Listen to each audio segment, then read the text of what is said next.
ప్రార్థించుకుని వాక్యంలోనికి వెడదాం. అందరూ ఏకీభవించండి. పరిశుద్ధుడు అయిన కన్న తండ్రి, పరలోకమందున్న మా నాయన, ప్రియుడువైన మా దేవ, రాత్రి సమయంలో మీ బిడ్డలమైన మేమందరము విలువైన మీ వాక్కులను ధ్యానించడానికి మీరు ప్రసాదించిన ఈ ఆయుష్కాలమును బట్టి, ఈ అవకాశమును బట్టి మీకు ధన్యవాదములు తెలియజేసుకుంటున్నాం. దేవా, మా అందరి ఆత్మలకు అవసరమైన జ్ఞాన సంగతులను నేర్పించండి. ముఖ్యంగా యువతరానికి అవసరమైన విలువైన వాక్కులను ఈరోజు మాకు బోధించండి.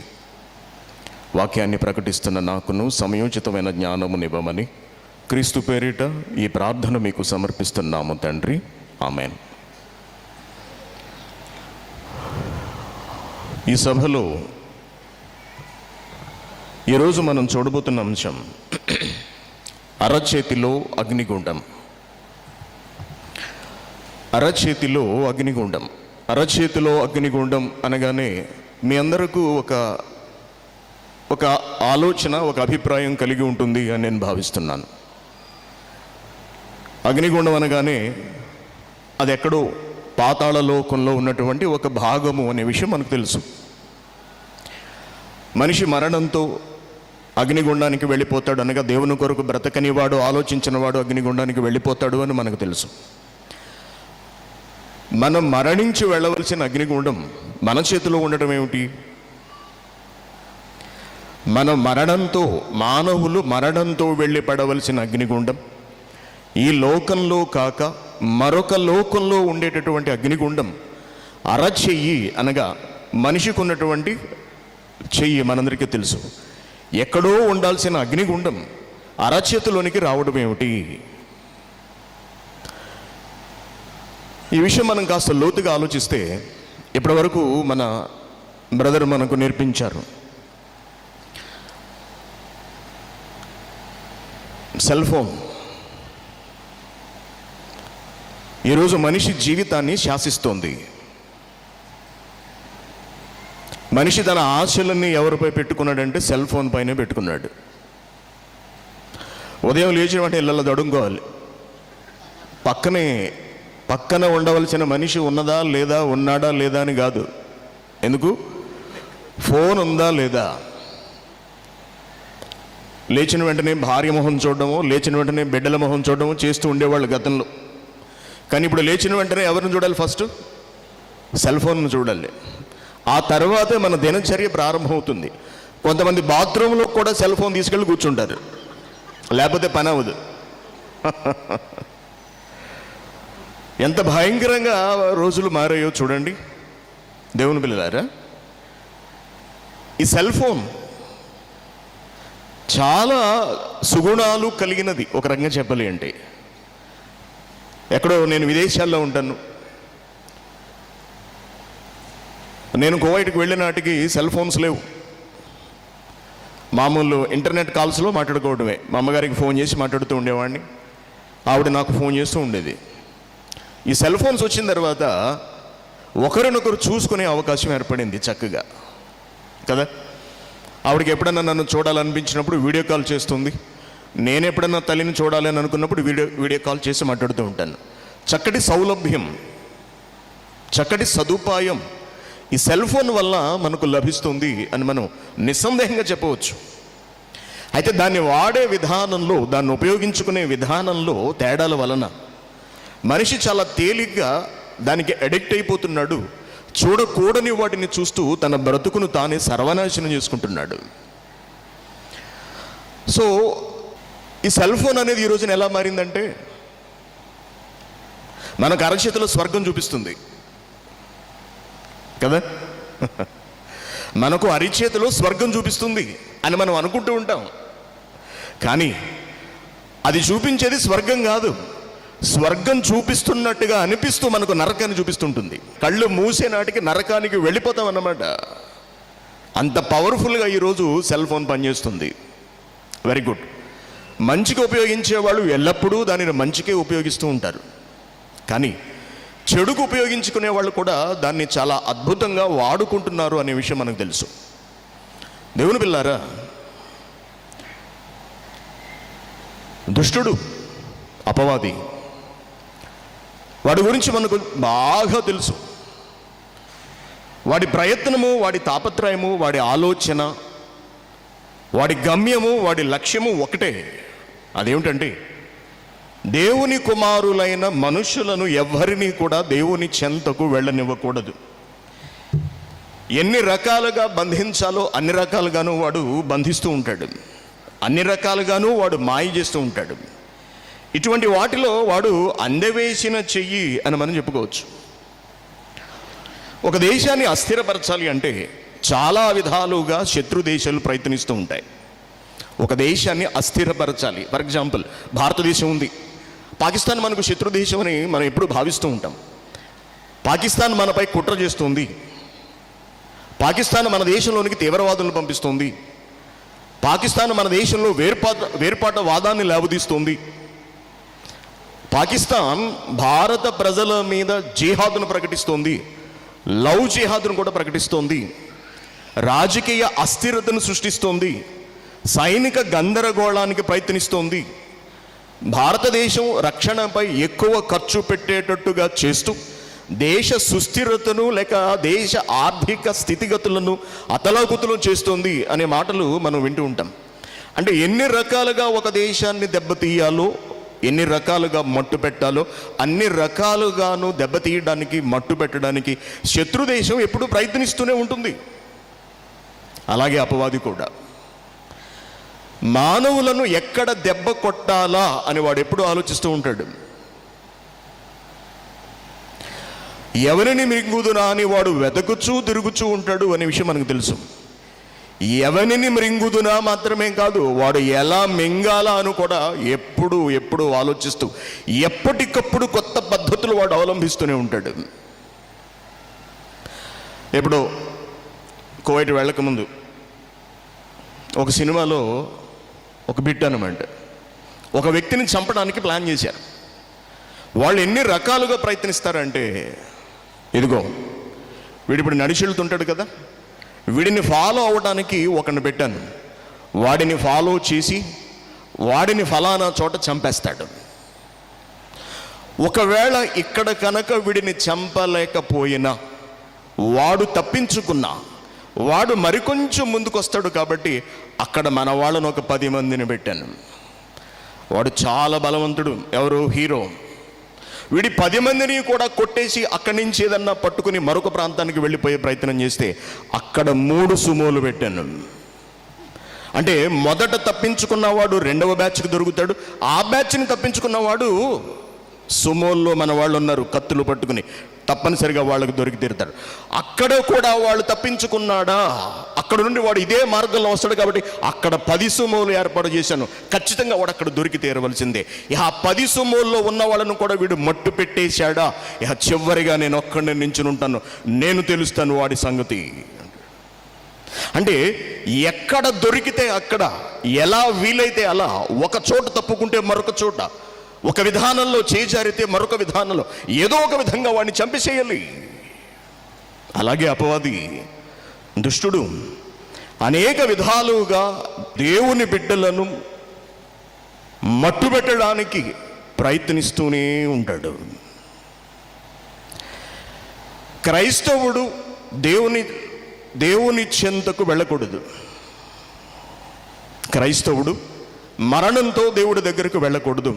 మిగిలిన వాళ్ళు వెళ్ళిపోయినా పర్వాలేదు, అనేక విధాలుగా వీళ్ళని దెబ్బ కొట్టాలి. ఎలా చేస్తే వీళ్ళు మాట వింటారు? వీళ్ళ దగ్గరకు సత్యవాక్యం వెళ్ళకూడదు, వీళ్ళు వాక్య విషయంలో మోసపోవాలి, వీళ్ళు శరీర సంబంధమైన విషయాల మీద దృష్టి పెట్టాలి, సత్యాన్ని వీళ్ళు చూడకూడదు. అలా వీళ్ళు నరకానికి వెళ్ళిపోవాలి అని వాడు అనేక మంది దొంగ బోధకులను లేవదీశాడు. ఈ రోజున వాళ్ళ సేవ విస్తృతంగా పెరిగిపోవడానికి, వారి ఖ్యాతి దేశమంతా వ్యాపించిపోవడానికి, కోట్లాది రూపాయలు వాళ్ళు సంపాదించడానికి కారణం ఏమిటో తెలుసా? Cell phone.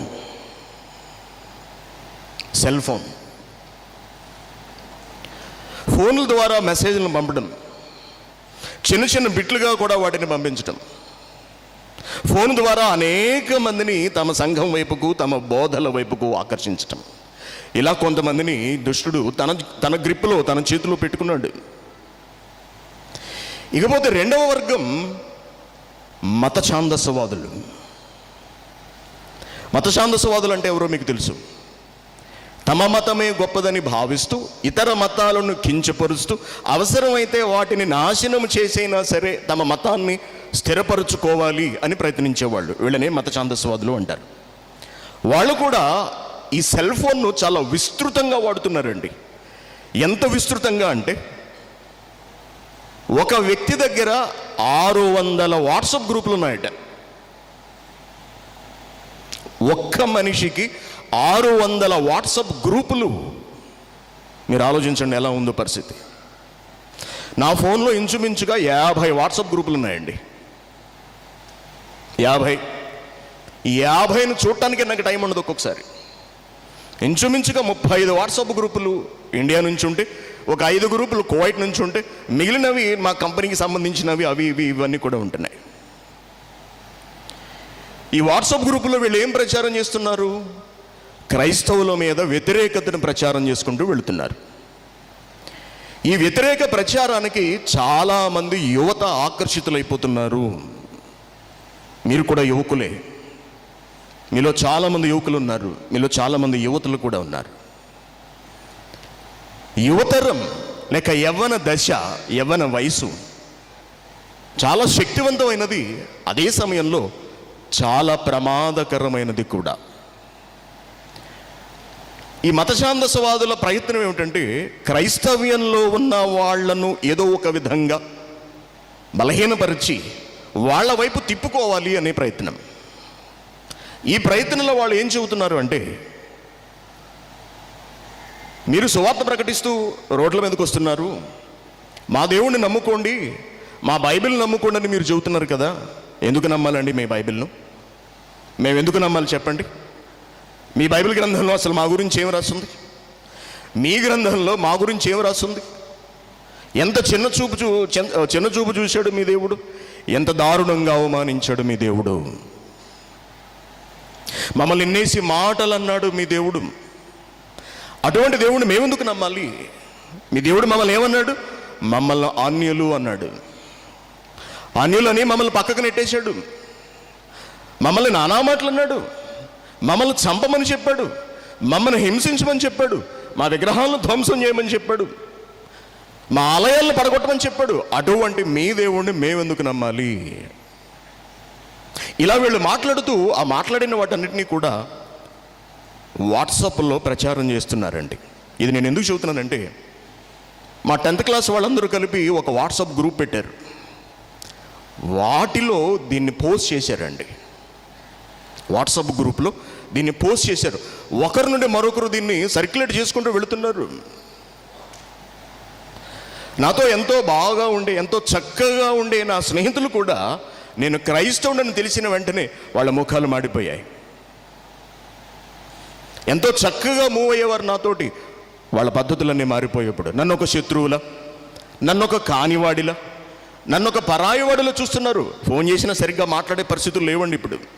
కారణం ఏమిటంటే నన్ను ఏదో కొత్తగా భావిస్తున్నారు వాళ్ళు. ఏమిటా కొత్తదనం? వీళ్ళు క్రైస్తవులు, వీళ్ళ దేవుడు మనలను అనరాని మాటలు అన్నాడు, వీళ్ళ దేవుడు మన సంస్కృతిని సర్వనాశనం చేయమని చెప్పాడు, వీళ్ళ దేవుడు మన దేవాలయాలను, మన విగ్రహాలను, వీటన్నిటినీ ధ్వంసం చేసేయమన్నాడు, వీళ్ళ దేవుడు మనలను అన్యులని పిలుస్తూ మన జనాంగాన్నంతటినీ కూడా చంపనాజ్ఞాపించాడు. అటువంటి దేవుడిని ఇదిగో వీడు నమ్ముకున్నాడు. వీడు నమ్ముకోవడం మాత్రమే కాకుండా అనేక మందికి వీడు ప్రచారం చేస్తున్నాడు. ఇదంతా ఎక్కడ నడుస్తుందో తెలుసా అండి? సెల్ ఫోన్లో నడుస్తుంది. ఎంత ఉపయోగం ఉన్నదో అంత ప్రమాదము కూడా నేడు ఈ సెల్ ఫోన్ వల్ల సమాజంలో మనకు కనిపిస్తుంది. Very good. ఒకసారి మనం ఆలోచిద్దాం బైబిల్ గ్రంథం నుండి. ఎందుకంటే ఇటువంటి మాటలన్నీ కూడా చెబుతూ ఇతర మతాల నుండి, ఇతర విశ్వాసాల నుండి క్రైస్తవ్యంలోనికి వచ్చిన వారిని వెనక్కి తీసుకెళ్లే ప్రయత్నం చేస్తున్నారు.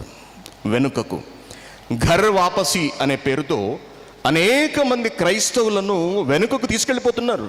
అసలు మీకు బైబిల్లో ఏముందో తెలుసా? మీరు ఎటువంటి దేవుడు నమ్ముకున్నారో తెలుసా? మీరు ఎప్పుడైనా సరిగ్గా బైబిల్ చదివారా? ఇదిగో కావాలంటే చూడండి అని చెప్పేటప్పటికి క్రైస్తవులే కిన్నులైపోయి నోటి మాట రాక, ఇదేమిటండి ఇలా ఉంది, మరి మా పాస్టర్లు ఇంతవరకు మాకు ఇలా చెప్పలేదే, మా దేవుడు యేసుక్రీస్తు ఎంతో గొప్పవాడు, బైబిల్లో ఉన్న దేవుడు ఎంతో ఉత్తముడని మాకు చెప్పి మమ్మల్ని ఇలాగా వాళ్ళ మతంలోనికి తీసుకెళ్లారు తప్పించి బైబిల్లో ఇటువంటి సంగతులు ఉన్నవనే సంగతి మాకు తెలియదండి ఇంతవరకు అని వాళ్ళు మాట్లాడడం. ఎంతోమంది క్రైస్తవ్యాన్ని విడిచిపెట్టి వెనుకకు వెళ్ళిపోవడం జరుగుతుంది. ముఖ్యంగా యువకులు ఆవేశపడిపోతున్నారు, ఉద్రేకపడిపోతున్నారు. ఇవే ప్రశ్నలు బయటకు వెళ్ళి అడిగినప్పుడు, బయటకు వచ్చి క్రైస్తవులు అడిగినప్పుడు క్రైస్తవులు సమాధానాలు చెప్పలేక ఉక్కిరిబిక్కిరైపోతున్నారు. మనలను ప్రశ్నలు అడుగుతున్న వాళ్ళు ఎవరు కూడా వాళ్ళు బైబిల్ని పైనుంచి కిందకు చదివేసిన వాళ్ళు కారు. వాళ్ళు ఈ వాట్సాప్లోను, సెల్ ఫోన్లోను, యూట్యూబ్లోను వస్తున్న వాటిని చూసి ఏమీ తెలియకపోయినప్పటికీ కూడా ఏదో ఒక విధంగా ఇబ్బంది పెట్టాలి అని ప్రయత్నిస్తున్న వాళ్ళే. దేవుని పిల్లారా, మీకు అర్థం కావాలి, దీని గురించి మీరు తెలుసుకోవాలి. రేపొద్దున బయటికి వెళ్ళినప్పుడు మనకు ప్రశ్న ఎదురైతే మనం సరైన సమాధానం చెప్పగలగాలి. అన్యులను దేవుడు అనేక మందిని చిన్నచూపు చూశాడా? వారిని బాధ పెట్టాడా? వారిని చంపమన్నాడా? ఇది నిజమేనా? అన్యులు అని దేవుడు వాళ్ళను ప్రత్యేకపరిచాడా? ఒకసారి మనం బైబిల్ గ్రంథం తిరిగేస్తే ఆదికాండం 17వ అధ్యాయం 12వ వచనం. ఆదికాండము 17వ అధ్యాయము 12వ వచనం.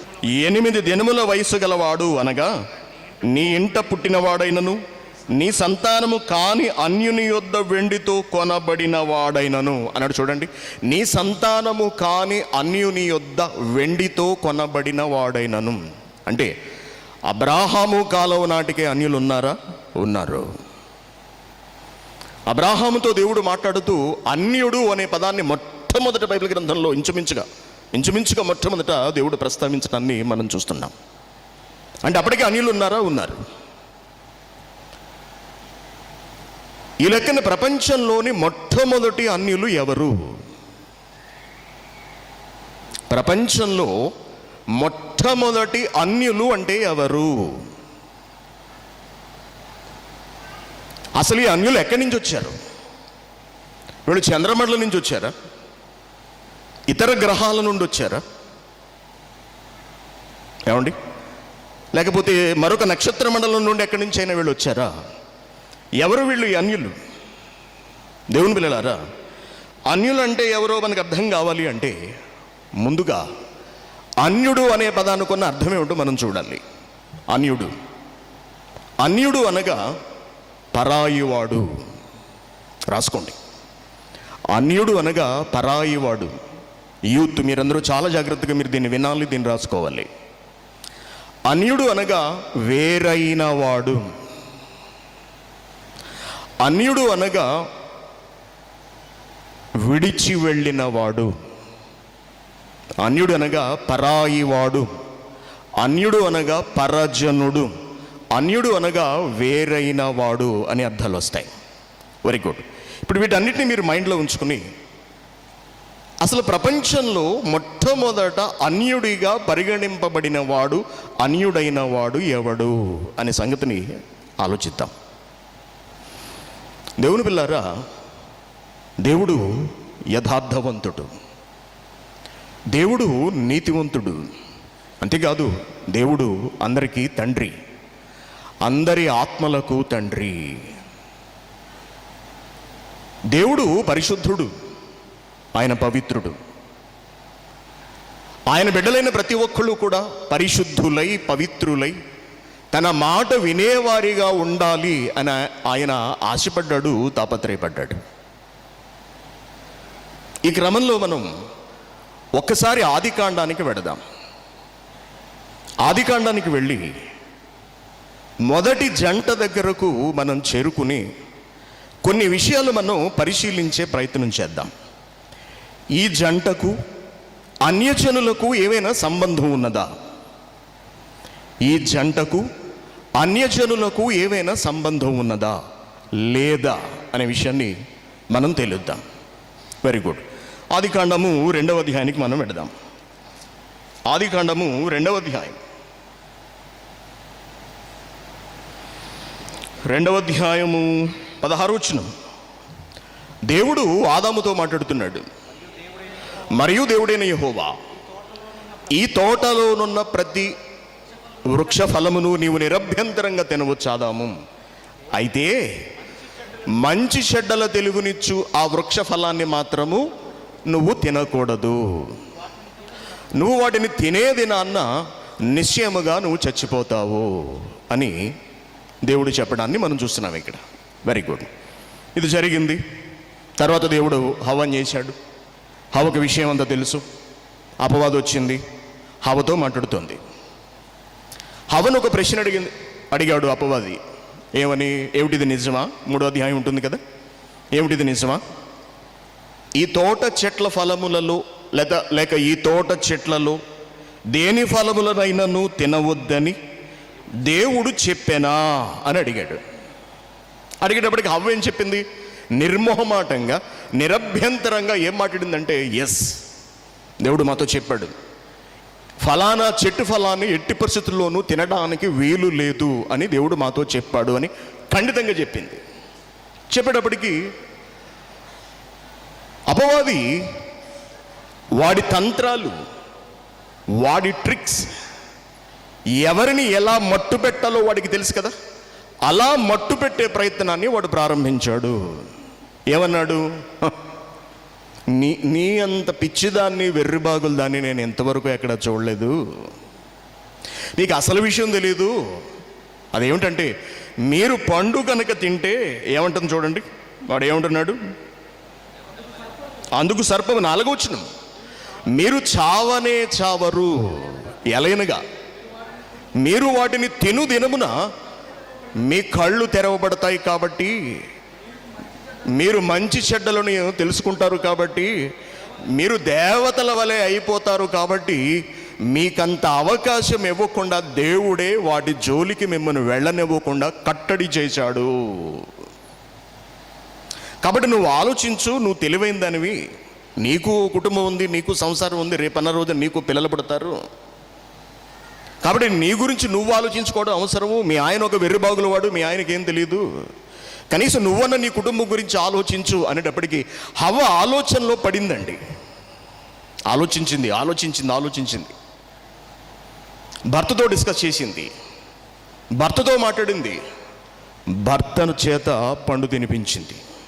ముందు ఆమె తిన్నది, తర్వాత భర్త చేతి తినిపించింది. అంటే ఆదాము లాంటి వాడి చేత పండు తినిపించింది అంటే హవ్వ ఎంతటి తెలివైన స్త్రీ మీరు ఒకసారి ఆలోచించండి. ఎంత స్ట్రాంగ్ లేడీ హవ్వ. ఆదాము ఎటువంటి వాడు అండి అసలు? ఆదాము ఎటువంటి వాడు? ఆదాము సో పవర్ఫుల్. ఆదామును మోసగించడానికి సాతాను ప్రయత్నించినప్పటికీ కూడా ఆదాము మోసపోక చాలా బలంగా నిలబడినవాడు. అలా బలంగా నిలబడిన వాడి చేత సహితము కట్టుకున్న భార్య పండు తినిపించిందంటే మీరు ఆలోచించాలి. ఇక్కడ ఆడవాళ్ళు ఎంత స్ట్రాంగో. Okay, very good. పండు తినేశారు. దేవుడు వచ్చాడు, పిలిచాడు ఆదాము అనేటప్పటికి ఆదాము బయటికి రావట్లేదు. మొత్తానికి 4 కేకలు వేసినప్పటికి ఆదాము బయటకు వచ్చాడు. ఏమిటి ఎంతసేపు నుంచి పిలుస్తున్నా రావట్లేదు? ఏమిటంటే, నీ స్వరము విని నేను భయపడి ఆ చెట్ల చాటును దాక్కున్నాను అన్నాడు. సిగ్గేసింది నాకు అన్నాడు. నీకెందుకు ఇలా అనిపిస్తోంది? నేను తినవద్దన్న వృక్ష ఫలము కానీ నువ్వు తిన్నావా అని దేవుడు అడిగేటప్పటికి ఆదాము, నేను కాదు, మా ఆవిడిచ్చింది. ఏమ్మా, ఏమిటి నువ్వు చేసిన పని అని దేవుడు హవ్వని అడిగేటప్పటికి, నాకేం తెలుసు, సర్పం నన్ను మోసపుచ్చింది, నేను కూడా తినాలి అనుకోలేదు, మాయ చేసి నా చేత తినిపించింది అని జవాబు ఇవ్వడం మనం ఇక్కడ చూస్తాం. Very good. దేవుని పిల్లారా, చాలా జాగ్రత్తగా ఇక్కడ ఆలోచించండి. దేవుడు చాలా విలువైన మాట మాట్లాడుతున్నాడు ఇక్కడ. చూద్దాం మనం 3వ అధ్యాయము 16వ వచనం. ఆయన స్త్రీతో, నీ ప్రయాసమును నీ గర్భవేదనను నేను మిక్కిలి హెచ్చించదను, వేదనతోనే నువ్వు పిల్లల్ని కంటావు, నీ భర్త ఎడల నీకు వాంఛ కలుగును, అతడు నిన్ను ఏలును. అలాగే ఆదాము దగ్గరకు చూడకి ఏమంటున్నాడు? నీవు నీ భార్య మాట విని, 17 వచనం, నీవు నీ భార్య మాట విని తినవద్దని నేను నీకు ఆజ్ఞాపించిన వృక్షఫలములు తింటివి గనుక నీ నిమిత్తము నేలను శపిస్తున్నాను. వెళ్ళిపోండి, మీరు నా కళ్ళ ముందు ఉండటానికి వీల్లేదు. మీకింత గొప్ప స్థానము, మీకింత గొప్ప అవకాశము ఇవ్వకూడదు. మీకు ఏది తగినదో మీరు అక్కడికే వెళ్ళిపోండి. మీరు నా మాట వినేవాళ్ళు కాదు, మీరు నాతో ఉండేవాళ్ళు కాదు. నేను మీతో ఉండాలనుకోవడం నా అమాయకత్వం, నా వెర్రితనం, నా పిచ్చితనం. వెళ్ళిపోండి, మీరు నా కళ్ళ ముందు ఉండడానికి వీల్లేదు, వెళ్ళిపోండి అని దేవుడు వాళ్ళను ఏదేను తోటలో నుండి తరిమేశాడు. ఓకే, ఇంతవరకు మీకు చెప్పిందంతా చాలా ఏళ్ల బట్టి మీరు వింటున్నదే. దీనంతటిని మీరు మనసులో పెట్టుకోండి. 4వ అధ్యాయానికి మనం పెడదాం. ఇప్పుడు 4వ అధ్యాయం. 4వ అధ్యాయంలో సందర్భం మీ అందరికీ తెలిసిందే. కయ్యను హేబెలు ఇద్దరు కూడా అర్పణ తీసుకొస్తారు. కయ్యను అర్పణను దేవుడు స్వీకరించలేడు, హేబెల్ అర్పణను దేవుడు స్వీకరించాడు. Very good. ఈలోపు కయ్యను కోపం వచ్చేసింది బాగా. ఎందుకంటే దేవుడు అర్పణను స్వీకరించలేదు, తమ్ముడు మీద అసూయ కలిగింది, తట్టుకోలేకపోతున్నాడు. వాడి పరిస్థితి ఏం బాలేదు, కోపం తన్నుకొచ్చేసింది వాడికి లోపల నుండి. సరిగ్గా అప్పుడు దేవుడు వచ్చాడండి. దేవుడు వచ్చి ఏం మాట్లాడుతున్నాడు? 5వ వచనం, కాబట్టి కయ్యనును అతని అర్పణను ఆయన లక్ష్య పెట్టలేదు. కాబట్టి కయ్యనుకు మిక్కిలి కోపం వచ్చి అతడు తన ముఖమును చిన్నబుచ్చుకొనగా యెహోవా కయ్యనుతో, నీకు కోపమేలా? ముఖం చిన్నబుచ్చుకున్నావేమిటి? నీవు సత్క్రియ చేసిన ఎడల తలెత్తుకొని బ్రతికేవాడవు కదా. ఈ దుస్థితి నీకు ఎందుకు వచ్చిందంటే నువ్వు సత్క్రియ చేయకపోబట్టే కదా. నీ తమ్ముడు సత్క్రియ చేశాడు, నువ్వు చేయలేదు. నువ్వు గనక సత్క్రియ చేయకుండా ఉంటే పాపము వాకిట పొంచి ఉంటుంది, నీ ఎడల దానికి వాంఛ కలుగుతుంది, నువ్వు దాన్ని పరిపాలిస్తావు. కనుక జాగ్రత్త, ఎప్పటికైనా మించిపోయింది లేదు, సత్క్రియ చెయ్యి అని దేవుడు చెప్పాడు. కానీ కయ్యను ఏం చేశాడు? కిందకు వచ్చినప్పటికీ 8వ వచనం, కయ్యను తన తమ్ముడైన హేబెలుతో మాట్లాడాను. వారు పొలంలో ఉన్నప్పుడు కయ్యను తన తమ్ముడైన హేబెలు మీద పడి అతనిని చంపేశాడు. దేవుడు వచ్చాడు, కయ్యను మీ తమ్ముడేడు కనపట్లేదు అని అడిగాడు. అడిగేటప్పుడు కయ్యను ఏమంటున్నాడు? 9వ వచనం, నీ తమ్ముడైన హేబెల్ ఎక్కడున్నాడని కయ్యను అడుగగా అతడు, నేను ఎరుగును, నాకేం తెలుసు, నా తమ్ముడికి నేనేమైనా కావలి వాడనా అని ఎదురు ప్రశ్న వేసాడండి దేవుడికి. అప్పుడు దేవుడు అంటున్నాడు చూడండి, అప్పుడు ఆయన, ఏంటి నువ్వు చేసిన పని? నీ తమ్ముని రక్తం యొక్క స్వరము నేలలో నుండి నాకు మొరపెడుతోంది, నేను వింటున్నాను. కావున నీ తమ్ముని రక్తము నీ చేతుల నుండి పుచ్చుకొనుటకు నోరు తెరిచిన ఈ నేల మీద ఉండకుండా నీవు శపింపబడిన వాడవు, నీవు దేశదిమ్మరివై ఉండెదవు, నీవు భూమి మీద దిగులు పడుతూ అటు ఇటు తిరుగులాడుచుందువు అని దేవుడు కయ్యనుతో మాట్లాడి అతడిని శపించడాన్ని, అతడిని వెళ్ళగొట్టడాన్ని, తరిమివేయడాన్ని మనం చూస్తున్నాం. ఈ 2 సందర్భాలను చాలా జాగ్రత్తగా మీరు మైండ్లోకి పెట్టుకుని ఆలోచించండి. తప్పులు జరిగిన ఈ 2 చోట్ల కూడా దేవుడు ముందుగానే సమాచారం ఇచ్చాడు. పండు తినే విషయంలోనూ సమాచారం ఇచ్చాడు. కయ్యను తన తమ్ముడి మీద కోపంగా ఉన్నప్పుడు కూడా దేవుడు సమాచారం ఇచ్చాడు. అయితే దేవుని మాటలను వీళ్ళ ముగ్గురు పెడచెవిన పెట్టారు. ఒకరు ఇంటికి పెద్ద అయిన ఆదాము, 2 ఇంటికి ఇల్లాలైన భార్యామణి, 3వ మనిషి వీళ్ళిద్దరికీ పుట్టిన కయ్యను.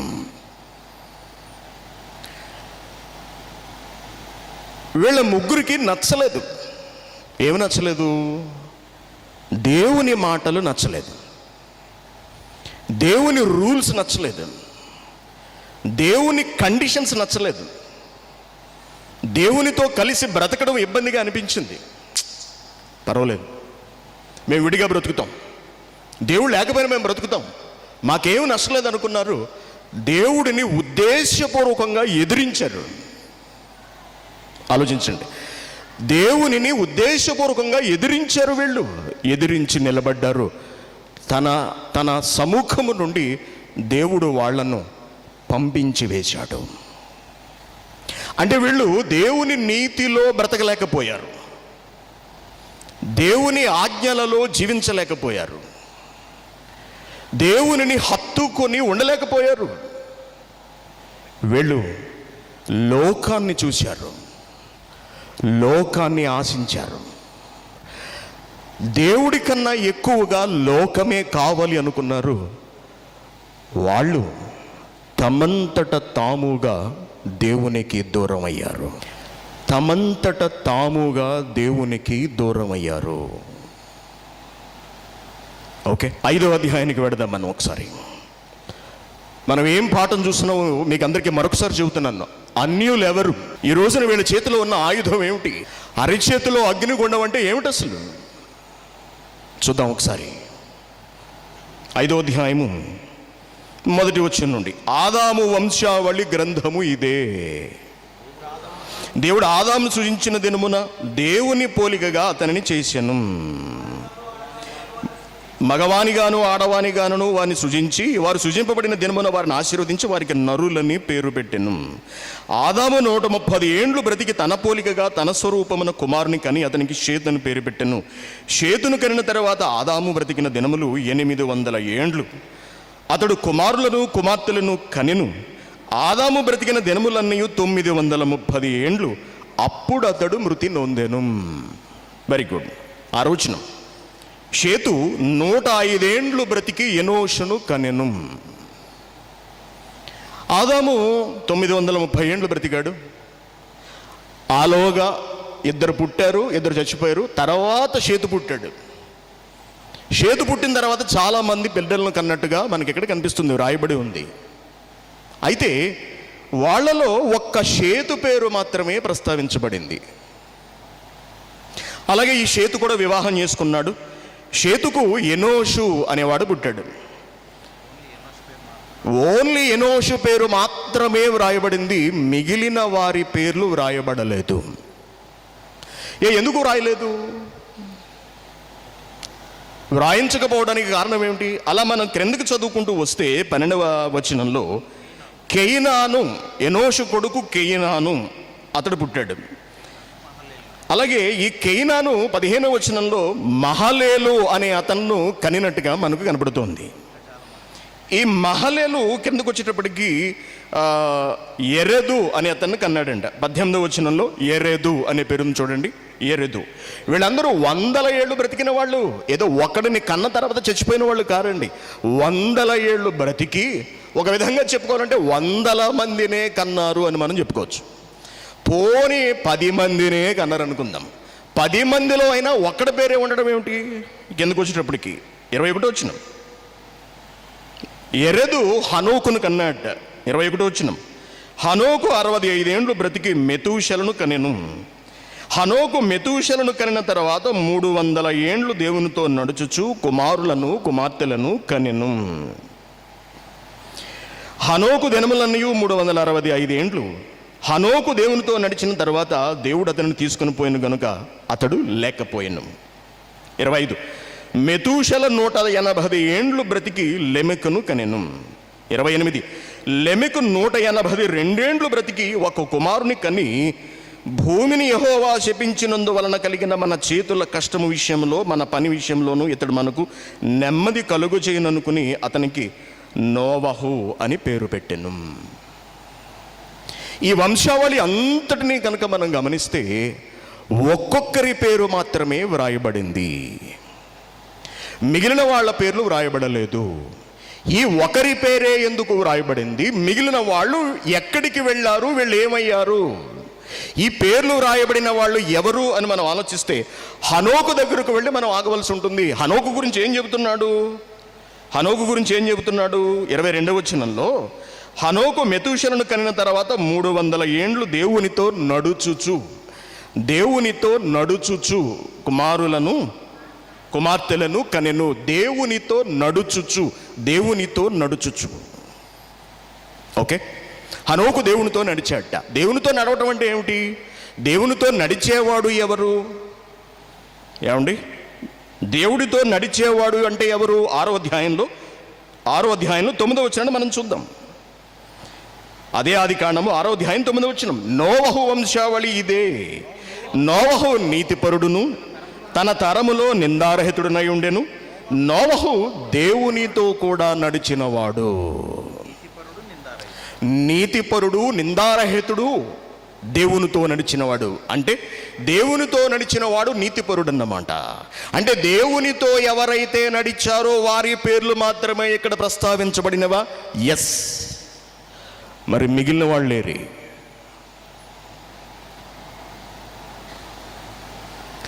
మిగిలిన జనాభా ఏది? మిగిలిన పిల్లలేరి? వీళ్ళు దేవునిని విడిచి వెళ్ళిపోయిన వాళ్ళు.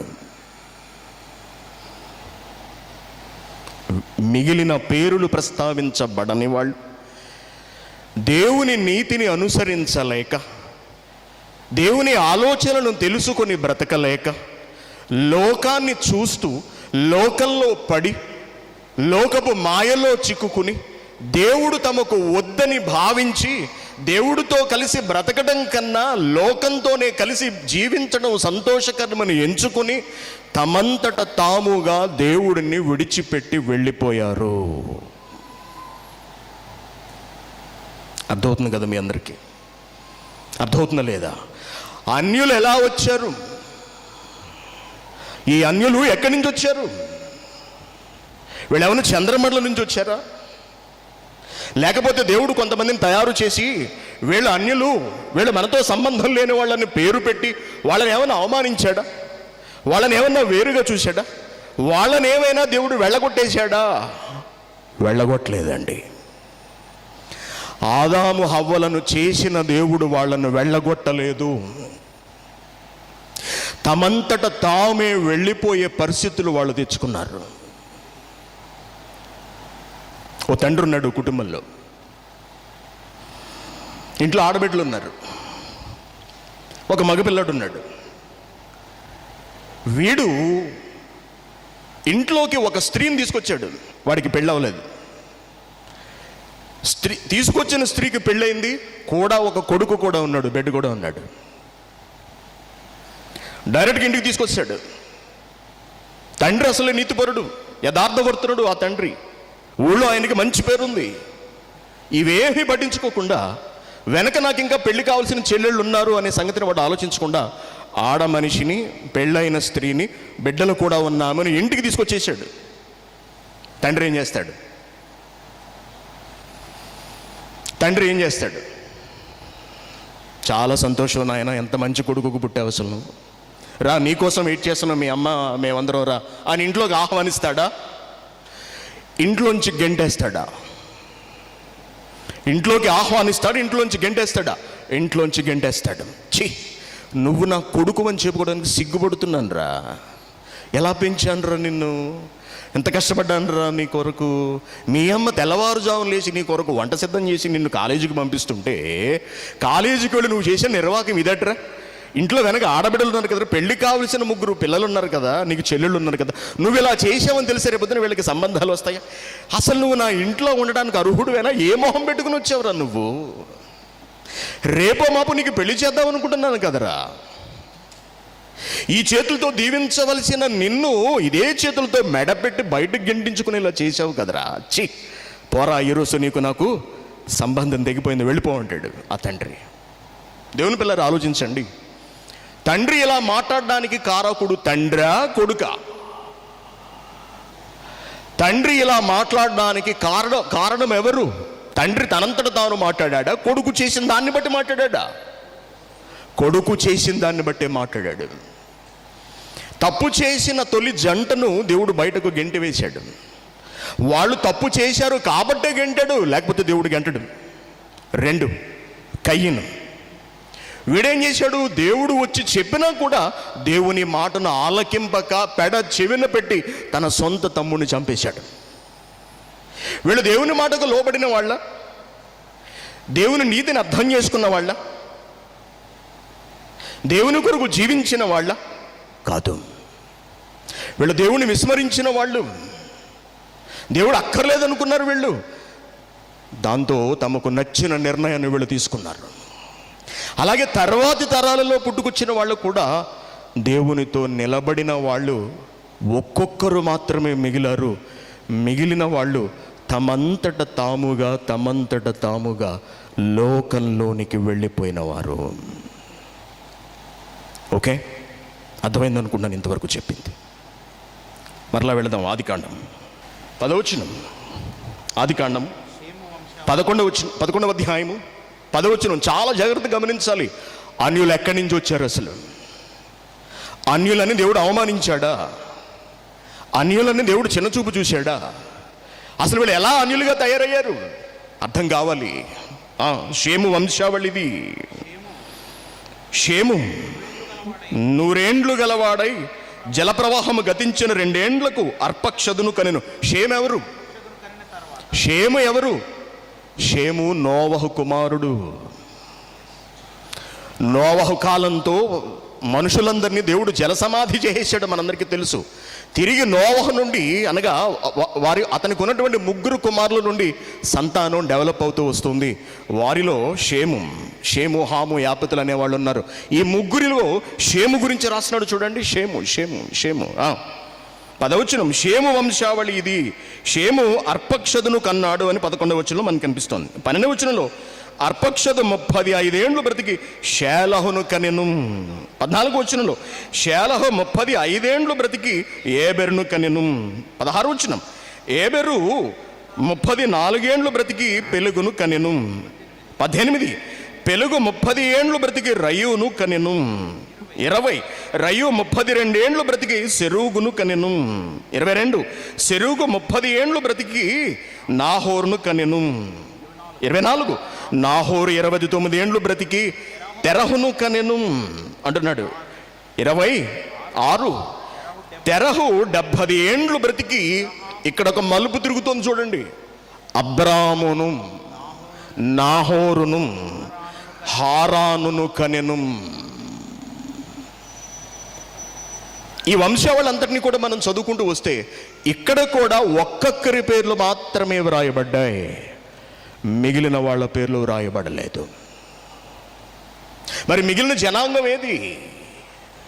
ఇంకా కిందకు వచ్చినప్పటికీ 27వ వచనం. తెరహు వంశావళి ఇది. తెరహు అబ్రామును నాహోరును హారానును కనెను. ఓకే, చూద్దాం. 31వ వచనం చూడండి. తెరహు తన కుమారుడగు అబ్రామును తన కుమారుని కుమారుడు అనగా హారాను కుమారుడునగు లోతును తన కుమారుడగు అబ్రహాము భార్య అయిన శారయి అన్న తన కోడల్ని తీసుకుని కనాను వెళ్ళుటకు కల్దీయుల ఊరని పట్టణములో నుండి వారితో కూడా బయలుదేరి హారాను మట్టుకు వచ్చి, కనాను వెళదాం అనుకున్నాడు, ఊరు అనే ప్రాంతం నుండి బయలుదేరాడు. ఏమండి, ఎక్కడి నుంచి బయలుదేరాడు? ఎక్కడి నుంచి బయలుదేరినట్టుంది? కనాను వెళ్ళుటకు కల్దీయుల ఊరని పట్టణంలో నుండి వారితో కూడా బయలుదేరి హారాను వరకు వచ్చారు. కనాను వరకు వెళ్ళలేదు, హారానులో ఆగారు. ఎవరెవరు ఆగారు? అబ్రహాము తండ్రి, అబ్రహాము అతని భార్య, అబ్రహాముకి కజిన్ అయినటువంటి లోతు, వీళ్ళందరూ కూడా అక్కడ ఆగారు. అక్కడ ఆగి ఉండగా దేవుడు ఒక మాట మాట్లాడుతున్నాడు. 12వ అధ్యాయం చూద్దాం మనం. 12వ అధ్యాయము 1వ వచనం. 12వ అధ్యాయము 1వ వచనం. యెహోవా అంటున్నాడు, అబ్రాము నీవు లేచి నీ దేశము నుండి నీ బంధువుల యొద్ద నుండి నీ తండ్రి ఇంటి నుండి బయలుదేరి నేను నీకు చూపించు దేశానికి వెళ్ళు. నువ్వు వీళ్ళందరినీ వదిలేసాయి, చివరికి నీ తండ్రిని కూడా వదిలేసి నేను చూపించే ప్రాంతానికి నువ్వు వెళ్ళు అన్నాడు. ఏమంటే తండ్రిని ఎందుకు వదిలేయమన్నాడు? తండ్రి ఉంటే బలమే కదా. తండ్రి లేకపోతే ఎలా? తండ్రి దగ్గరే ఆస్తి అంతా ఉంది, తండ్రి దగ్గరే సమస్తం ఉంటుంది, మనకు తెలుసు. తండ్రే మన ధైర్యం. మరి తండ్రిని వదిలేమని ఎందుకంటున్నాడంటే యెహోషువ గ్రంథంలో మనకు సమాధానం లభిస్తుంది చూడండి. యెహోషువ గ్రంథము 24వ అధ్యాయము. యెహోషువ గ్రంథము 24వ అధ్యాయము. యెహోషువ గ్రంథము 24వ అధ్యాయము 2వ వచనం. యెహోషువ మాట్లాడుతున్నాడు. వినాలి శ్రద్ధగా అందరూ. ఇశ్రాయేలు ప్రజలందరితో మాట్లాడుతున్నాడు. ఏమని? ఇశ్రాయేలీయుల దేవుడైన యెహోవా చెప్పున్నది ఏమనగా ఆది కాలము నుండి మీ పితరులు అనగా అబ్రహామునకును నాహోరునకును తండ్రి అయిన తెరహు కుటుంబీకులు నది అద్దరిని నివసించి ఇతర దేవతలను పూజించిరి. ఇతర దేవతలను పూజించిరి. అబ్రాహాము నీతిమంతుడు. ఆ నీతిమంతుణ్ణి కన్నవాడు తెరహు. తెరహు వెనక వాళ్ళందరూ అనగా షేతు వంశావళి నుండి పుట్టుకొచ్చిన వాడు తెరహు. వీళ్ళందరూ కూడా నీతిమంతులు. కానీ తెరహు దగ్గరకు వచ్చేటప్పటికీ తెరహు పరిస్థితి మారింది. నీతిమంతుడిగా బ్రతుకుతున్న తెరహు నెమ్మదిగా లోకం వైపు చూడటం మొదలుపెట్టాడు. లోకంలో ఎటువైపు చూడటం మొదలుపెట్టాడు? లోకములో ఎటువైపు చూడటం మొదలుపెట్టాడు? దేవుడైన యెహోవాను విడిచిపెట్టి లోకమంతటిలో ఏ దేవతలు ఏ దేవుళ్ళైతే ఉన్నవో వాటిని చూస్తూ వాటి వైపు వెళ్ళడానికి తెరహు ఉద్యుక్తుడు అవుతున్నాడు. నెమ్మదిగా నెమ్మదిగా నెమ్మదిగా. దీనంతటినీ గమనించిన దేవుడు ఇమ్మీడియట్గా అబ్రహామును అక్కడ నుండి పక్కకు తప్పించాడు. దేవుని పిల్లారా, ఆలోచించండి. అంటే వంశావళిలో ఎవరి పేర్లైతే వ్రాయబడ్డాయో వాళ్ళలో 99% మంది దేవుడైన యెహోవాను అనుసరించి బ్రతికిన వాళ్ళు. ఎవరి పేర్లైతే వ్రాయబడలేదో వాళ్ళు లోకాన్ని చూసి, లోకం అనుసరిస్తున్న పద్ధతులను చూసి, లోకంలో ఉన్న దేవతలను చూసి వాటిని పూజించడానికి దేవుడిని తమంతట తాముగా విడిచిపెట్టి వాళ్ళలో కలిసిపోయారు. ఇలా ఎవరైతే సృష్టించారో ఆయనను వద్దనుకుని ఏ దేవునిలో నీతి అయితే ఉన్నదో ఆ నీతిని విస్మరించి ఈ దేవుడితో మనం కలిసి బ్రతకలేము అనే ఒక నిర్ణయానికి వచ్చిన ప్రజలు తమంతట తాముగా దేవుడిని విడిచి వేరైపోయారు. అలా వెళ్ళిపోయిన వాళ్ళే అన్యులు. అలా వెళ్ళిపోయిన వాళ్ళే అన్యులు. దేవుడు వాళ్ళనేమి గెంటలేదు. దేవుడు అన్యులని పేరు పెట్టి వాళ్ళేం అవమానించలేదు. వాళ్ళే తమ మనస్సులలో దేవుణ్ణి తీసేసి మరొకరిని పెట్టుకుని నువ్వు మాకు అక్కర్లేదని వాళ్ళంతా వాళ్ళు వెళ్ళిపోయారు. అదే ఈ వృత్తాంతం అంతా మనకు నేర్పిస్తుంది. మీరు ఇంటికి వెళ్ళి మరలా ఒకసారి వీటన్నిటిని జ్ఞాపకానికి తెచ్చుకుని మరలా ఒకసారి చదివే ప్రయత్నం చేయండి. దేవుణ్ణి వద్దనుకున్న వాళ్ళే అన్యులంటే, సృష్టికర్తను విస్మరించిన వాళ్ళు, విసర్జించిన వాళ్ళే అన్యులంటే. ఈ అబ్రహాము నుండే ఇశ్రాయేలీలు వచ్చారు. వాళ్లకు దేవుడు ధర్మశాస్త్రాన్ని ఇచ్చాడు. చివరికి వీళ్ళలా తయారయ్యారంటే, ఎవరు? ఇశ్రాయేలీలు. వీళ్ళలా తయారయ్యారంటే చూద్దాం. ఒక అద్భుతమైన రిఫరెన్స్ చూసి మనం ముగింపునకు వెళ్ళిపోదాం. ఇక యెహెజ్కేలు గ్రంథం. అన్యులంటే ఎవరు? ఎవరికి అన్యులు? అన్యులంటే ఎవరు? ఎవరికి అన్యులు? ఎవరికి అన్యులు? మనకు అన్యులా? క్రైస్తవులకు అన్యులా? అన్యులు ఎవరికి అన్యులు? ఇక్కడ కనపడుతుంది చూడండి. 14వ అధ్యాయము యెహెజ్కేలు గ్రంథము 14వ అధ్యాయము 4వ వచనం. కావున నీవు వారికి ఈ సంగతి తెలియచేసి ఇలాగు చెప్పుము, ప్రభు అయిన యెహోవా సెలవిచ్చున్నదేమనగా, తమ విస్తారమైన విగ్రహములను బట్టి తమ మనస్సున విగ్రహములను నిలుపుకుని తమకు దోషము కలుగు చేసుకుని తమ ఎదుట అభ్యంతరము పెట్టుకుని ప్రవక్త యొద్దకు వచ్చు ఇశ్రాయేలీలందరూ తమ విగ్రహముల మూలముగా నాకు అన్యులైరి. ఎవరికి అన్యులయ్యారట? ఎవరికి అన్యులయ్యారు? ప్రజలు దేవునికి అన్యులయ్యారు. ఇప్పుడు చెప్పండి, మీకు చెప్పాను నేను, మీకు అర్థం డెఫినేషన్ చెప్పాను. అన్యులంటే ఎవరు? అన్యులంటే ఎవరు? వేరైన వారు. అన్యులనగా ఎవరు? పరాయి వారు. అన్యులంటే ఎవరు? విడిచి వెళ్ళిన వారు. ఓకే, ఇక్కడ ఏమంటున్నాడు? తమ తమ విగ్రహముల మూలముగా నాకు అన్యులు, నాకు అన్యులు, నాకు అన్యులు, నాకు అన్యులు. అన్యులంటే ఎవరు? అన్యులు అనగా ఇతరులు, ఎవరో కాదండి, ఇతరులు, వేరే వెళ్ళిపోయిన వాళ్ళు. ఎవరికి ఇతరులు? దేవునికి ఇతరులు. వాళ్ళు దేవునిని ఇతరునిగా భావించుకున్నారు. అర్థమవుతుందా? మనుషులందరినీ దేవుడు సృష్టించాడు, అందరికీ సృష్టికర్త ఒక్కడే. ఎలా చెప్పగలం? అన్యుల రూపాలు ఏమిటి, క్రైస్తవుల రూపాలు ఏమిటి, ప్రపంచంలో మనిషి అన్న ప్రతి ఒక్కడి రూపం ఒకే విధంగా ఉంటుంది. మీరు చూడండి, మీ దేవుడు మమ్మల్ని అన్యులను నిందించాడు అంటున్నారు కదా, పోనీ వాళ్ళని ఏమైనా వేరుగా తయారు చేశాడా? వాళ్ళకి ఏమైనా ఒక కన్నే ఉందా? వాళ్ళకి ఏమైనా ఒక చెయ్యే ఉందా? వాళ్ళకి ఏమైనా ఒక కాలే ఉందా? వాళ్ళకి ఏమైనా ఒక చెవే ఉందా? మనకి ఎన్ని అవయవాలు ఉన్నాయో వాళ్ళకు అన్ని అవయవాలు ఉన్నాయి. దీనిని బట్టి అర్థమవుతోంది ఇరువురికి సృష్టికర్త ఒక్కడే అని. మరి వీళ్ళు అన్యులుగా ఎలా మారిపోయారు? దేవుణ్ణి వద్దనుకున్నారు, తమంతట తాముగా వెళ్ళిపోయి వాళ్ళు దేవునికి అన్యులయ్యారట.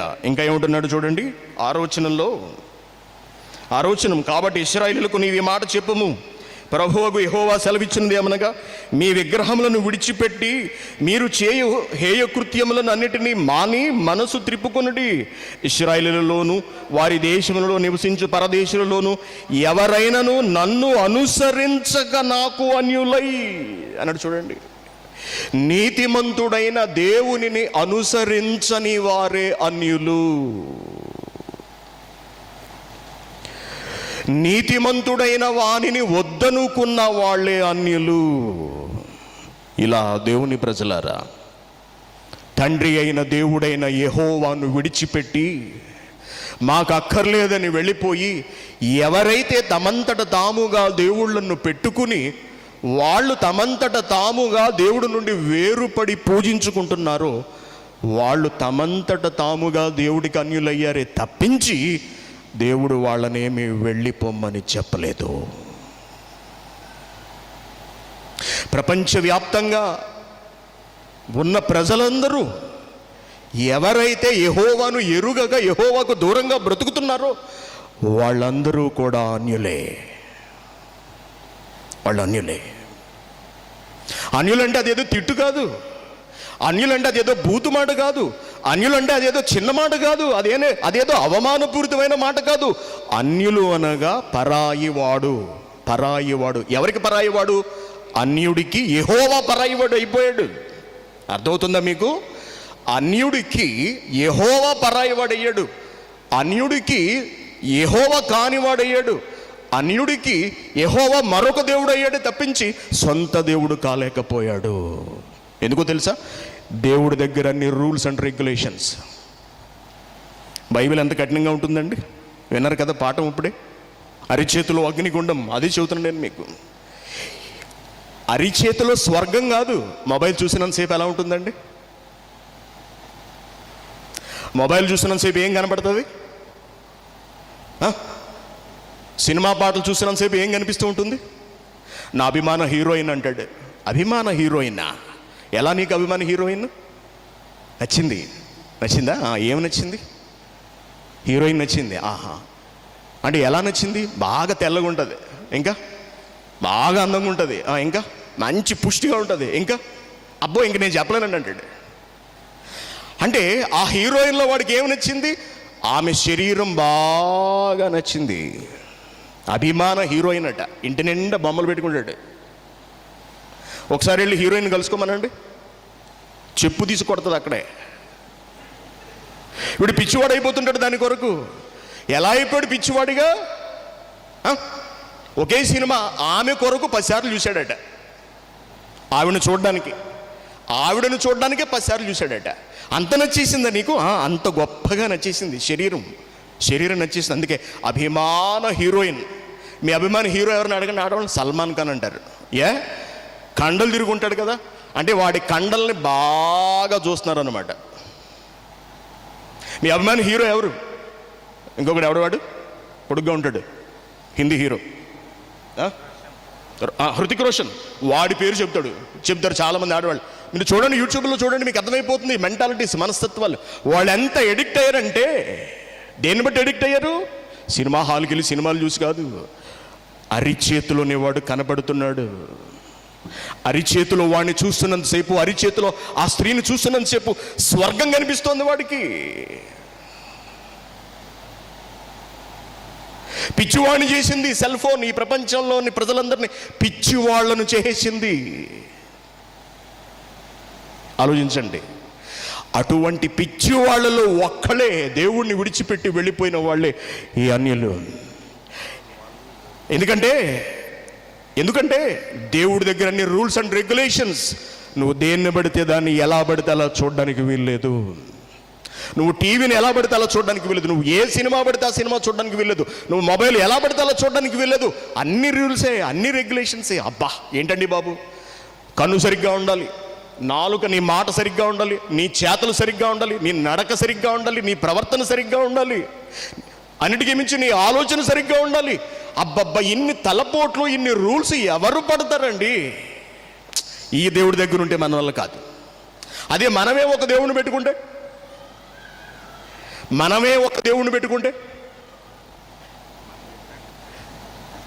మనం దేవుడిని పెట్టాలంటే మనమే తయారు చేయాలి, మనమే తల పెట్టాలి, మనమే కళ్ళు పెట్టాలి, మనమే చెవులు పెట్టాలి. అన్నీ కూడా. ఇజ్రాయెల్ దేశాన్ని నిండా విగ్రహాలు పెట్టేసుకున్నారు వాళ్ళు. ఈ విగ్రహాలన్నీ ఎక్కడి నుంచి వచ్చాయి? నేపాల్లో విగ్రహాలన్నీ ఎక్కడి నుంచి వచ్చాయి? ఇటలీలో ఈ విగ్రహాలు ఎక్కడి నుంచి వచ్చాయి? అంతవరకు ఎందుకంటే ఏ ఊళ్ళో చూసినా విగ్రహం ఎక్కడి నుంచి వచ్చింది? అంబేద్కర్ విగ్రహం ఎవరో చేస్తేనే వచ్చింది. అంతే కదా. మా ఊరు పక్కన నంతారామేశ్వరంలో విగ్రహాలు తయారు చేస్తారండి. మేము వెళ్ళి చూసేవాళ్ళం. దేవుళ్ళ విగ్రహాలు కూడా తయారు చేస్తున్నారు. వాటికి కవర్ వేసి ఉండేది ఇలాగా. వాళ్ళ పిల్లలు మా క్లాస్మేట్స్ అనమాట. వెళ్ళి కవర్ తీసి చూసేవాడిని అలాగా. చిన్నపిల్లలు, నాకేందో 10th క్లాస్ లోపు. దేవుడు బొమ్మ తయారు చేసినాడు, తల లేదు. దేవుడు బొమ్మ తయారు చేసినాడు, తల లేదు అంటే ఇంకా తల పెట్టలేదు. పక్కకి వెళ్ళి చూసాను, పక్క విగ్రహాన్ని తీసి చూసేవాడిని. ఒక దేవత బొమ్మ, చేయలేదు. అంటే చెయ్యి ఎవరు పెట్టాలి? తల ఎవరు పెట్టాలి? తలలో కళ్ళు ఎవరు పెట్టాలి? మనిషే పెట్టాలి. తనకు నచ్చిన రూపంలో తన విగ్రహాన్ని దేవుడి విగ్రహాన్ని తయారు చేసుకుంటాడు మనిషి. నీకు నచ్చిన దేవుడిని నువ్వు పెట్టుకున్నప్పుడు నిన్ను కంట్రోల్ చేసేవి నువ్వు రాసుకుంటావా? తనను కంట్రోల్ చేసే రూల్స్ అండ్ రెగ్యులేషన్స్, ఆజ్ఞలు మనిషి రాసుకుంటాడా? రాసుకోడు. ఆజ్ఞలు లేకపోతే, చట్టం లేకపోతే నీకు ఫ్రీడమ్, స్వేచ్ఛ. నిన్ను అడిగేవాళ్ళు లేడు, నిన్ను పట్టించుకునేవాళ్ళు లేడు. నువ్వు దేన్నన్నా చూడొచ్చు, నువ్వు ఎంతమందినైనా చేసుకోవచ్చు, నిన్ను అడిగేవాళ్ళు లేడు.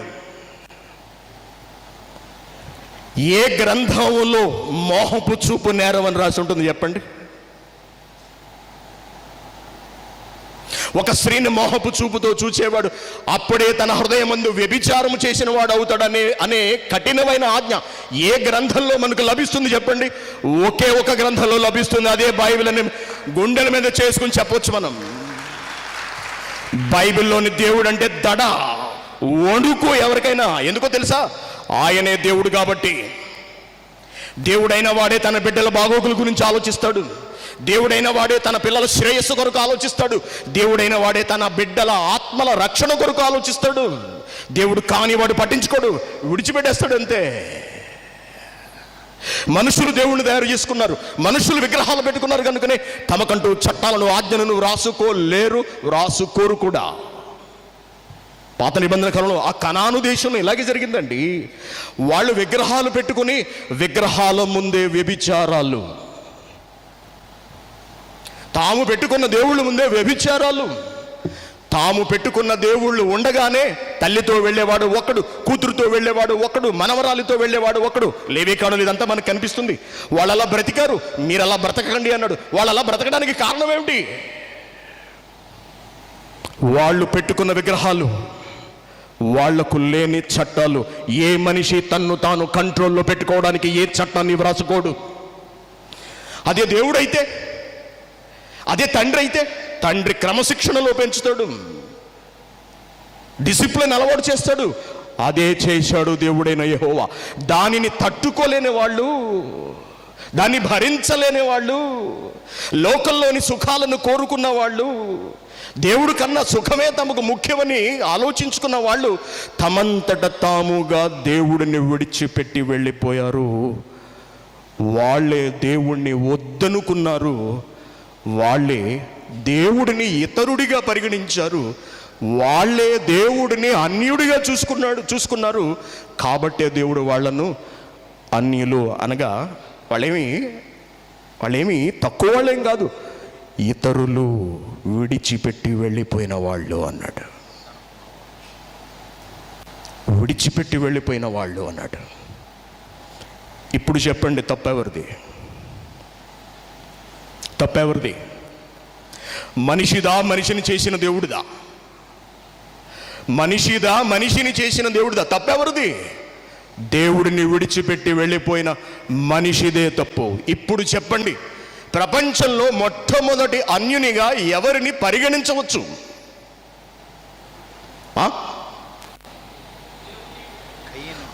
ప్రపంచంలో మొట్టమొదటి అన్యునిగా ఎవరిని పరిగణించవచ్చు? బైబిల్ నిర్ధారించవచ్చు నేను అనట్లేదు. మనం ఎవరిని పరిగణించవచ్చు?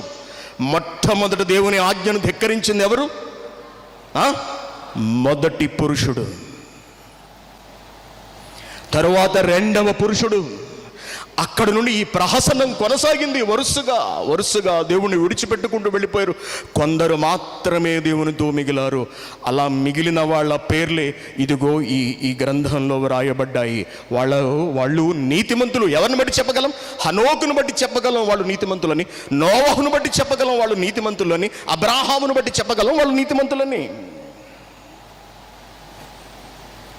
కానీ పంపించేశాడు కదా, తండ్రి ఇంట్లోంచి పంపించేశాడు కదండి. ఎవరినో ఆడపిల్లని తీసుకొచ్చాడు ఇంట్లోకి. కొడుకు కూడా ఉన్నాడు. నువ్వు నా కొడుకు కాదురా అవతలకు పోని కన్న తండ్రి కొడుకుని కోడల్ని ఇంట్లో నుంచి పంపించేశాడు. కానీ ఒక సంవత్సరానికి ఒక కబురు వచ్చింది. అదేమిటంటే మీ అబ్బాయికి కొడుకు పుట్టాడు. అప్పుడు ఆ తండ్రి మనసు ఎలా ఉంటుంది?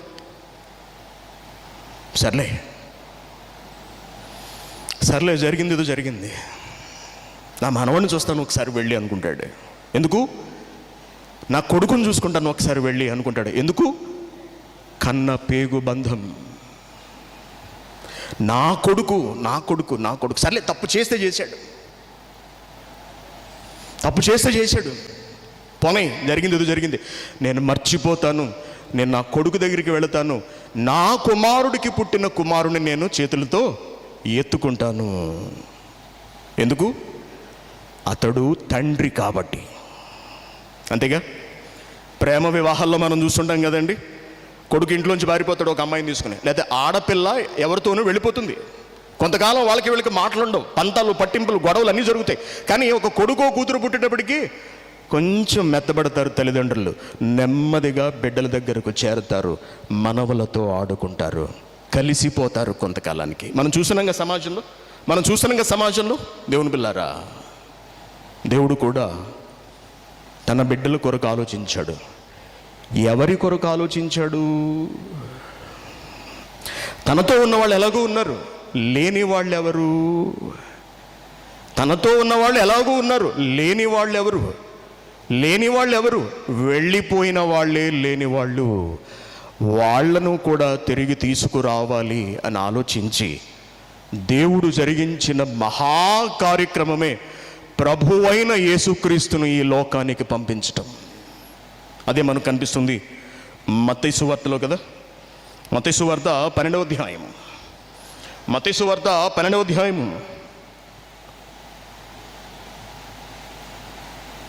18వ వచనం. ఇదిగో ఈయన నా సేవకుడు,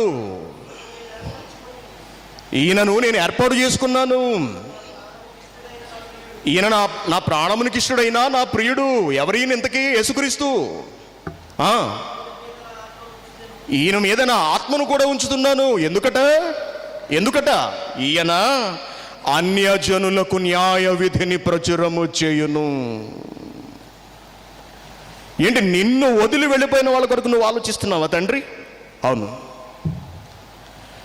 నిన్ను కాదనుకుని నువ్వు అన్యుడివి, నీతో మేము కలిసి ఉండలేవని వెళ్ళిపోయిన వారి కొరకు నువ్వు నీ కుమారుని పంపించావు. అవును, నేను పంపిస్తాను. ఎందుకో తెలుసా? వాళ్ళు కూడా నా బిడ్డలే. వాళ్ళకి తెలియదు సత్యం, వాళ్ళు అర్థం చేసుకోలేదు. కానీ నా కుమారుణ్ణి పంపించి వాళ్ళకి సత్యాన్ని తెలియచేస్తాను నేను అని ఆయన అనాది సంకల్పంలోనే నిర్ణయం తీసుకున్నాడండి.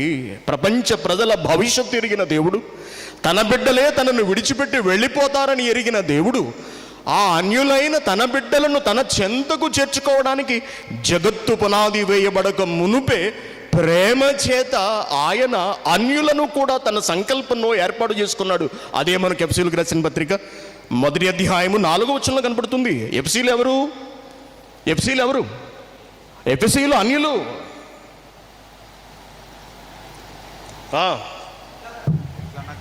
ఎఫెసీయులకు రాసిన పత్రిక 1వ అధ్యాయం 4వ వచనం, ఎట్లనగా తన ప్రియుని యందు తాను ఉచితముగా మనకు అనుగ్రహించిన తన కృపా మహిమకు కీర్తి కలుగునట్లు తన చిత్త ప్రకారమైన దయాసంకల్పము చొప్పున యేసుక్రీస్తు ద్వారా తనకు కుమారులనుగా స్వీకరించుటకు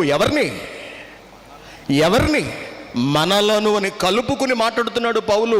ఎవరికి రాస్తున్నాడు ఈ ఉత్తరాన్ని? ఎఫెసీయులకు రాస్తున్నాడు. ఎఫెసీయులు ఎవరు? 3వ అధ్యాయం 1వ వచనం, ఈ హేతువు చేత అన్యజనులైన మీ నిమిత్తము. 3వ అధ్యాయం 1వ వచనం.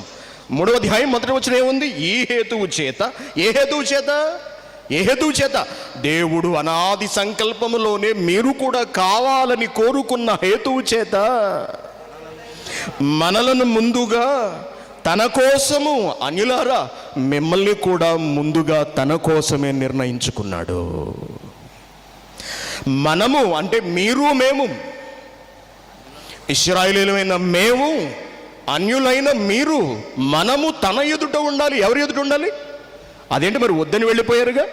వెళ్ళిపోయినా సరే తండ్రి కావాలంటున్నాడు. మనము తన ఎదుట, అన్యులైన మీరు కూడా పరిశుద్ధులుగా ఉండాలి, నిర్దోషులుగా ఉండాలి అని జగత్తు పునాది వేయబడక మునుపే, అనగా మీరు వెళ్ళిపోక ముందే ప్రేమ చేత ఆయన మీ కొరకు ఆలోచించి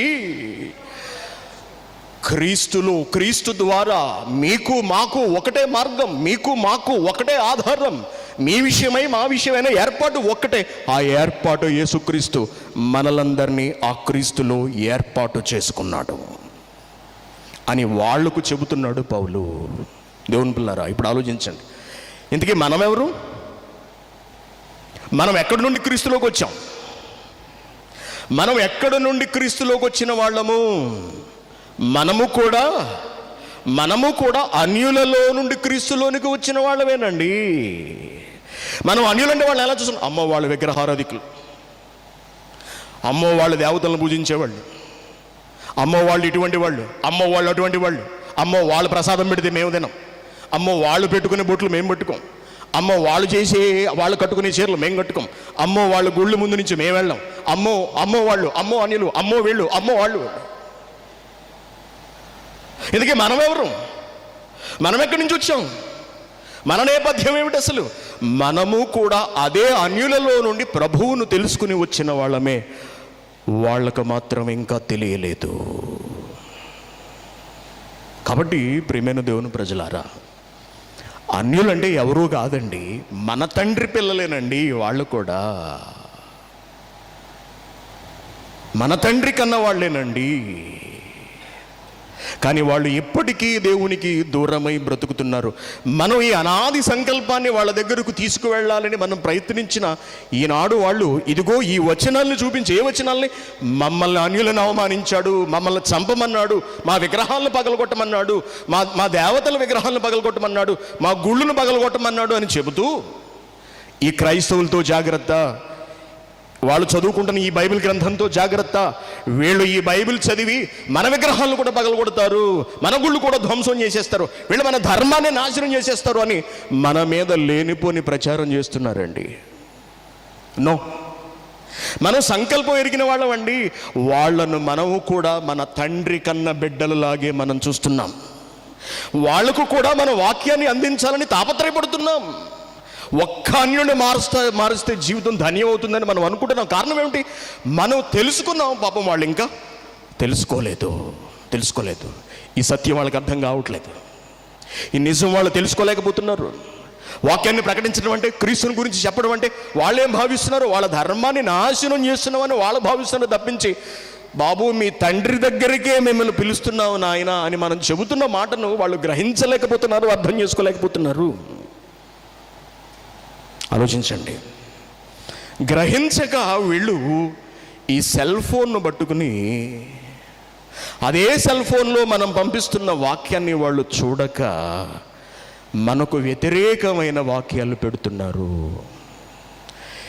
ఏ సెల్ ఫోన్ ద్వారా మనం వాళ్లకు వాక్యాన్ని చేరవేసి వాళ్ళ ఆత్మలను రక్షించాలని మనం తాపత్రయపడుతున్నామో, అదే సెల్ ఫోన్ ఉపయోగించి వాళ్ళు తమ్మును కన్న దేవుడిపై ఇంకా చెడు ప్రచారం చేసుకుంటూ వెళుతూనే ఉంటున్నారు. చివరకు సత్యాన్ని గ్రహించలేక తమ ఆత్మలను అగ్నికి ఆహుతి చేసుకుంటున్నారు. తెలుసుకోలేకపోతున్నారు ఇంకా. కానీ తెలియ చెప్పవలసిన బాధ్యత మనదే. కాబట్టి దేవుని పిల్లలారా, మీరు క్రైస్తవులు, మీకు మాకు సరిపడదు, మీ దేవుడు మమ్మల్ని అవమానించాడు, అన్యులైన మమ్మల్ని చంపమన్నాడు, ఇదేం దేవుడు అని కనుక ఒకవేళ వాళ్ళు మిమ్మల్ని నిలదీస్తే కనుక ఇదంతా వాళ్ళకు చెప్పే ప్రయత్నం చేయండి. ఏమండి, మీరు ఎవరు అనుకుంటున్నారు? మనమందరం ఒక తండ్రి బిడ్డలమేనండి. మీరే దేవుణ్ణి వద్దనుకుని వెళ్ళిపోయారండి. విగ్రహారాధన చేసేవాళ్ళని చంపేయమన్నాడు మీ దేవుడు అని అడిగితే ఒక ప్రశ్న వేయండి వాళ్ళకు. ఒక ప్రశ్న. భారతదేశంలో నిర్భయ అనే ఒక పాప మీద అత్యాచారం చేసిన వాళ్ళందరినీ ఉరి తీయమని కోర్టు ఆర్డర్ ఇచ్చింది. మీ అందరికీ తెలుసు కదా, ఉరి తీసేయమని చెప్పింది. వాళ్ళందరినీ ఉరి తీసేశారు ఆ మధ్య. అదేమిటి, వాళ్ళు ఎందుకు ఉరి తీయమన్నారు? వాళ్ళను ఎందుకు ఉరి తీయమన్నారు? ఎందుకు ఉరి తీయమన్నారంటే వాడు చేసిన నేరం బహుఘోరమైనది, భయంకరమైనది. కేసును విచారించిన న్యాయమూర్తులకు ఎలా అనిపించిందంటే, వీళ్ళు ఈ భూమి మీద బ్రతికుండడానికి అర్హులు కాదు, వీళ్ళకు క్షమాభిక్ష కూడా పెట్టకూడదు, ఎందుకంటే ఇటువంటి వాడు సమాజంలో తిరగడం వల్ల మరికొంతమంది నాశనానికి వెళ్ళిపోతారు, కాబట్టి ఇటువంటి వాళ్ళు బ్రతికుండడానికి వీలు లేదు అని సాటి మనిషినే మరొక మనిషి చంపమని ఆజ్ఞాపించాడు అతడే న్యాయమూర్తి. ఒక మనిషి చేసిన పని మనిషికే సహేతుకంగా అనిపించినప్పుడు, అది భయంకరంగా అనిపించినప్పుడు, వాళ్ళను చంపమని ఒక మనిషే ఆజ్ఞాపించినప్పుడు, దాన్ని ఒక చట్టంగా, దాన్ని ఒక తీర్పుగా ఇచ్చినప్పుడు, మనుషులు చేస్తున్న పనులు దేవునికి సహించకపోతే వాళ్ళను చంపడం దేవుడు చేసిన నేరమా?